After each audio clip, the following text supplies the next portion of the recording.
सबसे बड़ा आत्मसम्मान की कहानी। जून का महीना था। वर्मा जी घर से कुछ ही दूरी पर निकले होंगे कि उन्हें याद आया कि वह अपना छाता घर पर ही भूल आए हैं। घर से निकलने के पश्चात वर्मा जी घर वापस जाने को अशुभ मानते थे। अपने बनाए जाल में लिपटे बेचारे वर्मा जी कड़ी धूप में चाहकर भी नहीं जा सकते थे। वर्मा जी की एक नियमित दिनचर्या थी। वह सुबह उठते ही नित्य काम से निपटने के पश्चात अपना छाता लेते और सुबह की सैर के लिए चल पड़ते। जिस रास्ते से वह प्रायः गुजरा करते थे उस रास्ते में बहुत सारे गोमछे वाले, ठेले वाले, फल विक्रेता और सड़क के किनारे दुकान लगाकर गुजर बसर करने वाले रहा करते थे। अनायास ही वर्मा जी की निगाह रोज उन लोगों पर पड़ जाती थी। वर्मा जी एक संपन्न परिवार से थे, परंतु मजाल की कोई उनके जेब से 1 रुपया निकलवा कर दिखाए।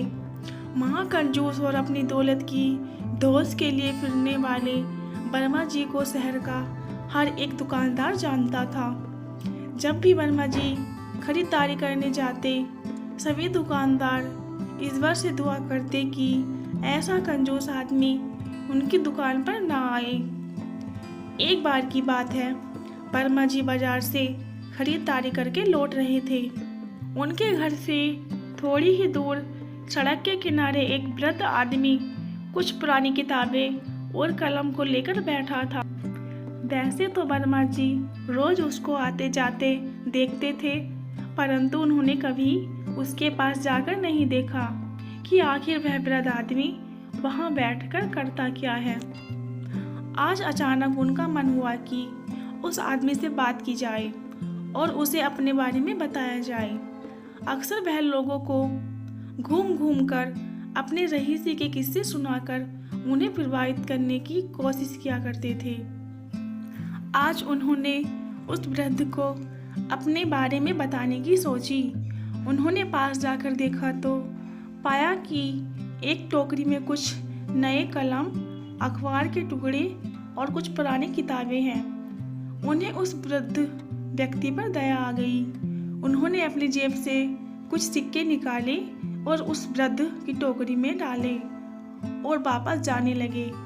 आए तो थे प्रशंसा की खातिर, परंतु कोई लाभ न होता हुआ देखकर उन्होंने वापस लौट जाना ही बेहतर समझा। जब जाने लगे तो वृद्ध आदमी ने उन्हें आवाज लगाई, रुकिए सेठ जी, इन सिक्कों के बदले कुछ सामान तो लेते जाइए।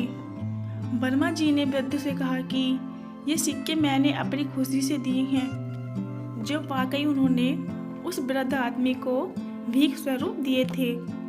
वृद्ध ने बड़ी विनम्रता से वर्मा जी से कहा, सेठ जी माफ़ कीजिएगा, परंतु अगर आपने इन पैसों के बदले अगर कुछ नहीं लिया तो मैं ये पैसे स्वीकार नहीं करूँगा। वर्मा जी को उस वृद्ध की बात सुनकर बड़ी हैरानी हुई।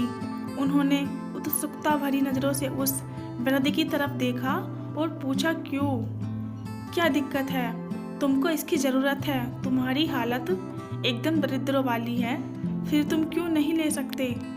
भिखारी ने कहा, इन सिक्कों के बदले अगर आप कुछ सामान लेंगे तो मुझे लगेगा कि मैंने कुछ काम करके पैसा कमाया है, और अगर आपने कुछ नहीं लिया तो यह पैसे मुझे भीख की तरह लगेंगे और मैं सुकून से इन पैसों का खाना भी नहीं खा पाऊंगा।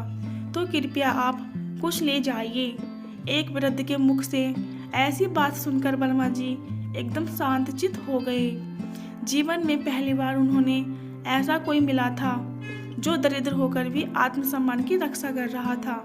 वह न जाने कितने ऐसे लोगों से मिले थे जिन्होंने चंद पैसे में अपना ईमान बेच दिया होगा। आखिरकार वह खुद भी तो ऐसे ही थे। उनकी आंखें भर आई। उन्होंने जेब से 100 के 2 नोट निकाले और उस टोकरी में रखते हुए सारी कलमें ले ली। उन्होंने वृद्ध से कहा, अब तो ठीक है, अब तो तुम्हें नहीं लगेगा कि तुमने भीख लिया है। वृद्ध ने सहमति से सिर हिलाया। वर्मा जी मन में एक नए पाठ को लिए घर की तरफ प्रस्थान चल दिए।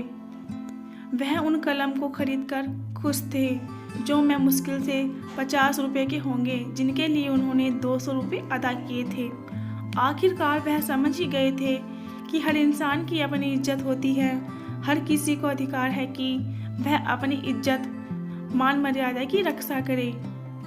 आत्मसम्मान के बल पर हम अपनी संस्कृति और सभ्यता की रक्षा कर सकते हैं। इसी के कारण सफलता हमारे कदमों को चूमती है।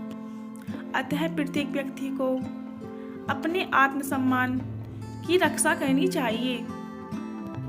वीडियो अच्छी लगी हो तो वीडियो को शेयर और चैनल को सब्सक्राइब करें।